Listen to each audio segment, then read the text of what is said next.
पुतली कामकंदला की कथा। चौथे दिन जब राजा भोज ने सिंहासन पर बैठने का विचार किया तो सिंहासन से कामकंदला नाम की चौथी पुतली राजा भोज के सामने प्रकट होकर बोली, ठहरो राजा भोज, आगे कदम मत बढ़ाना, पहले मेरी कथा सुन लो।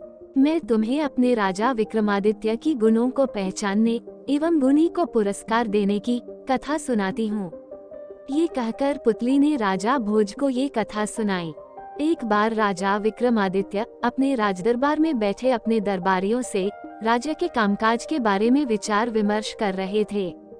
तभी एक ब्राह्मण राजदरबार में उपस्थित हुआ और हाथ जोड़कर बोला, महाराज, मैंने एक श्लोक बनाया है, मैं उसी को सुनाने आपके पास आया हूँ। अगर आप आज्ञा दे तो मैं वह श्लोक आपको सुनाऊं। राजा विक्रमादित्य ने ब्राह्मण को श्लोक सुनाने की आज्ञा दे दी। आज्ञा मिलते ही ब्राह्मण ने विक्रमादित्य को श्लोक सुना दिया। श्लोक का तात्पर्य ये था कि जो मनुष्य अपने मित्र से द्रोह और विश्वासघात करता है उसे करोड़ों वर्षों तक नरक का दुख भोगना पड़ता है।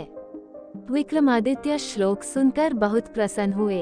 उन्होंने ब्राह्मण को 1,00,000 स्वर्ण मुद्राएं पुरस्कार स्वरूप दी। ब्राह्मण जब पुरस्कार की राशि लेकर जाने लगा तो विक्रमादित्य ने उसे रोकते हुए कहा, ब्राह्मण श्रेष्ठ, तुम्हारा श्लोक तो बहुत अच्छा था, लेकिन मैं इस बात को कैसे मान लूं कि मित्र से द्रोह और विश्वासघात करने वाले को करोड़ों वर्षों तक नरक में दुख भोगना पड़ता है। ये सुनकर ब्राह्मण रुक गया। उसने कहा, महाराज, मैं आपको एक कहानी सुनाता हूँ जिसे सुनकर आपको यह मानना ही पड़ेगा कि मित्र के साथ द्रोह और विश्वासघात करने वाले को सचमुच करोड़ों वर्षों तक नरक का दुख भोगना पड़ता है।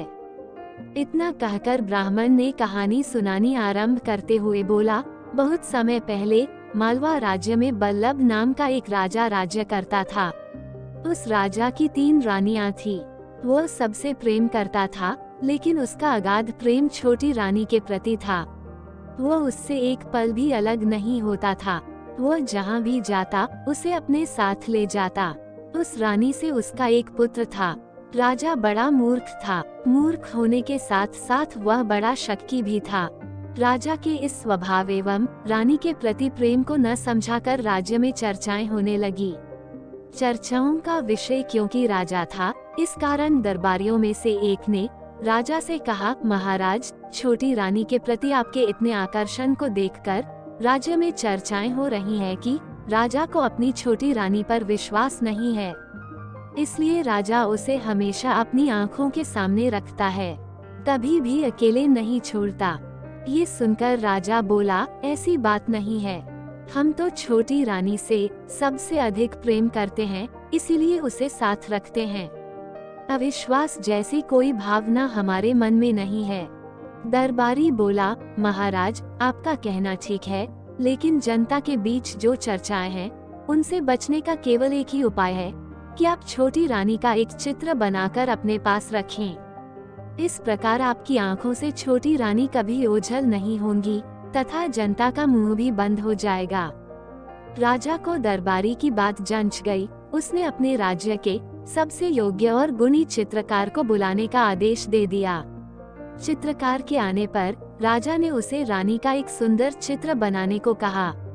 चित्रकार रानी को एक बार नहीं अनेक बार देख चुका था, क्योंकि रानी राजा के साथ बराबर बाहर आया जाया करती थी। कुछ दिनों बाद उसने रानी का एक बहुत ही सुंदर चित्र तैयार किया। चित्रकार ने अपनी कला से चित्र में जान सी डाल दी थी। राजा ने जब रानी का चित्र देखा तो वह आश्चर्यचकित रह गया। वह मूर्ख और शक्की तो था ही, उसके मन में संदेह भी पैदा हो उठा। वह चित्र को देखकर मन ही मन सोचने लगा, किस तरह चित्रकार ने रानी का इतना सुंदर चित्र तैयार किया। अवश्य ही चित्रकार और रानी के बीच कोई संबंध है। ये सोचकर राजा चित्रकार से जल भून गया। उसने अपने सेनापति को आदेश दिया कि चित्रकार को जंगल में ले जाकर मार डालो और उसकी आंखें निकालकर सामने पेश करो।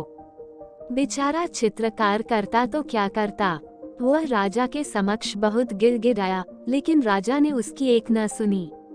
सेनापति राजा की आज्ञा की अवहेलना नहीं कर सकता था, इसलिए वह चित्रकार को लेकर जंगल की ओर चल पड़ा। सेनापति ऊंचे विचारों का था। वह राजा की मूर्खता और उसके शक्की स्वभाव से परिचित था। उसने बड़ी बुद्धिमानी और अपने प्रभाव से चित्रकार को बचा लिया। उसने एक हिरनी को मारकर उसकी आंखें निकाल ली और चित्रकार को अपने घर में छुपा लिया। राजा हिरन की आंखों को चित्रकार की आंखें समझकर संतुष्ट हो गया। इस प्रकार कई महीने बीत गए। एक दिन राजा का लड़का वन में शिकार खेलने गया।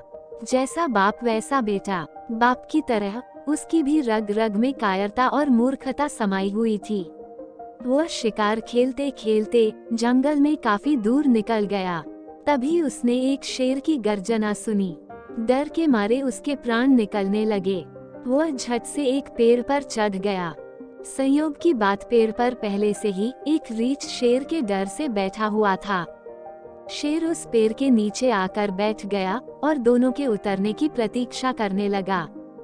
पूरा दिन बीत गया, लेकिन शेर पेड़ के नीचे ही बैठा रहा। वो वहां से हिला तक नहीं। रात में रीछ ने राजकुमार से कहा, शेर हम दोनों का शत्रु है। हम दोनों को रात पेड़ पर ही काटनी पड़ेगी। बिना सोए काम कैसे चलेगा? उधर शेर पर भी निगाह रखनी होगी। इसलिए आधी रात तक तुम सो और मैं पहरा दूंगा, और उसके बाद आधी रात तक मैं सोऊंगा, तुम पहरा दो। इस प्रकार एक दूसरे की रक्षा करते हुए हम आराम भी कर लेंगे। राजकुमार रीछ की बात मान गया। जब राजकुमार गहरी नींद में खर्राटे भरने लगा तो पेड़ के नीचे बैठा शेर बोला, रीछ, लगता है राजकुमार सो गया है। आओ हम दोनों इस अवसर का लाभ उठाएं, क्योंकि राजकुमार मनुष्य है और हम तुम जंगल के जीव हैं। राजकुमार हमारा शत्रु है, इसलिए तुम राजकुमार को नीचे धकेल दो और स्वयं भी नीचे आ जाओ। हम दोनों उसे खाकर अपनी भूख मिटाएं। लेकिन रीछ ने शेर की बात नहीं मानी। उसने कहा, राजकुमार मुझ पर विश्वास करके सो रहा है। वह चाहे जो हो, पर इस समय मेरा मित्र है। मैं मित्र के साथ विश्वासघात नहीं कर सकता। तब तक आधी रात बीत चुकी थी। रीछ ने राजकुमार को जगाया और खुद सो गया। शेर ने रीछ को सोते देखकर राजकुमार से कहा, राजकुमार मैं रीछ दोनों शत्रु हैं। यदि तुम मेरी बात मान लो तो तुम हम दोनों से बच सकते हो। राजकुमार ने पूछा, बताओ क्या बात है? शेर ने कहा, तुम रीछ को नीचे धकेल दो, मैं उसे खाकर चला जाऊंगा। तुम पेड़ से नीचे उतरकर अपने घर चले जाना। राजकुमार शेर की बात मान गया। उसने सोचा कि शेर वास्तव में ठीक कह रहा है। ये सोचकर उसने रीछ को धक्का दे दिया। जब रीछ नीचे की ओर गिरा तो उसकी नींद खुल गई और वह जल्दी से वृक्ष की एक टहनी पकड़कर लटक गया। राजकुमार के विश्वासघात से रीछ क्रोधित होकर बोला, दुष्ट, मैंने जानवर होकर तेरी रक्षा की और तूने मनुष्य होकर मेरे साथ विश्वासघात किया। यदि मैं चाहूँ तो तुझे तेरे पापों की भरपूर सजा दे सकता हूँ। रीछ की बात सुनकर राजकुमार घबरा गया। तब रीछ ने कहा, घबरा मत, मैं अपने वचन से नहीं फिरूंगा। मैं तुझे जान से नहीं मारूंगा, लेकिन तुझे तेरे किए की सजा अवश्य दूंगा। ये कहकर रीछ ने राजकुमार के कानों में पेशाब कर दिया। राजकुमार दर्द के मारे छटपटाने लगा। वह बहरा हो चुका था। सवेरा होते ही शेर वहां से चला गया। शेर के जाते ही रीछ भी नीचे उतरकर वहां से चला गया। राजकुमार भी किसी तरह पेड़ से उतरा और अपने महल की ओर चल पड़ा। राजकुमार की ऐसी दशा देखकर राजा बहुत चिंतित हुआ। उसने राज्य के हकीमों और वैद्यों को बुलवाकर राजकुमार का इलाज करवाया, लेकिन उसकी हालत में कोई सुधार नहीं हुआ। इससे राजा को और भी अधिक चिंता होने लगी। आखिर एक दिन उसने अपने सेनापति से कहा, सेनापति जी आप ही कुछ उपाय करें। सेनापति ने किसी तरह ये पता लगा लिया कि जंगल में राजकुमार के साथ कैसी घटना घटी थी। किस तरह वह शेर से डरकर पेड़ पर चढ़ा था, किस तरह पेड़ पर उसमें और रीछ में मित्रता हुई थी, किस तरह उसने रीछ के साथ विश्वासघात किया था और किस तरह रीछ ने उसके कानों में पेशाब कर दी थी। ये सब पता लगाकर सेनापति ने राजा से कहा, अब तो एक उपाय है, तंत्र मंत्र का सहारा लिया जाए। मेरी पत्नी तंत्र मंत्र की विद्या में बड़ी चतुर है। यदि आप आज्ञा दें तो मैं अपनी पत्नी को लेकर राजकुमार को दिखाऊं, लेकिन मेरी पत्नी राजकुमार के सामने नहीं जाएगी। वो पर्दे की ओट में राजकुमार को देखेगी और उसके रोग को दूर करने का उपाय करेगी। राजा ने सेनापति की बात मान ली। मंत्री ने उस चित्रकार को बुलवाया। राजा ने जिसकी आंखें निकालने की आज्ञा दी थी और जिसे सेनापति ने अपने घर में गुप्त रूप में छिपा कर रखा था, सेनापति उसे स्त्री के वेश में महल में ले गया। उसने चित्रकार को वह पूरी घटना बता दी थी जो वन में राजकुमार के साथ घटी थी। महल में चित्रकार रूपी सेनापति की पत्नी को एक पर्दे के भीतर रखा गया। पर्दे के बाहर राजकुमार, राजा, सेनापति और रानी इत्यादि लोग थे। पर्दे के भीतर सेनापति की पत्नी ने कहा, राजकुमार, तुम्हें जो रोग है वह रोग नहीं, मित्र के साथ धोखा करने का पाप है। तुमने अपने मित्र रीछ के साथ विश्वासघात करके बहुत बड़ा पाप किया है। जब तक तुम उसके सामने अपने पाप का प्रायश्चित स्वीकार नहीं करोगे, कभी ठीक नहीं हो सकते। ये सुनकर राजकुमार बोला, हाँ, ये बिल्कुल सही बात है। मैंने अविश्वास के कारण ही अपनी यह हालत कर ली।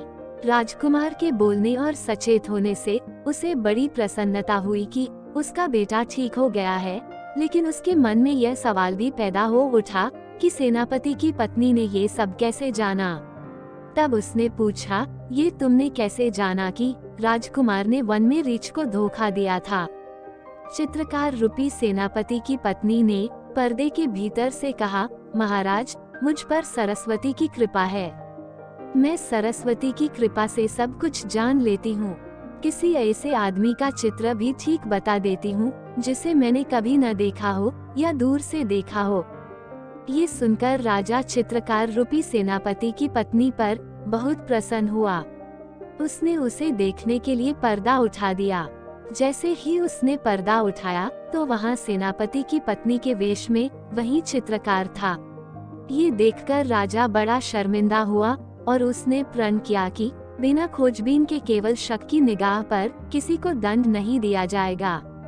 उसने चित्रकार की स्पष्टवादिता से प्रसन्न होकर उसको बहुत सारा धन देकर विदा किया। विक्रमादित्य को ये कथा सुनाकर ब्राह्मण चुप हो गया। विक्रमादित्य ने प्रसन्न होकर उसे 12 गांव इनाम में दे दिए। विक्रमादित्य की दानशीलता की कथा सुनाकर पुतली बोली, सुना राजा भोज, तुमने सिर्फ एक कहानी सुनने के लिए ही विक्रमादित्य ने ब्राह्मण को 12 गांव इनाम में दे दिए। अगर तुमने कभी ऐसा दान किया हो तो तुम सिंहासन पर बैठ सकते हो, अन्यथा नहीं। ये कहकर पुतली अदृश्य होकर अपने स्थान में समा गई और राजा भोज कुछ कहे बिना अपने महल में चले गए।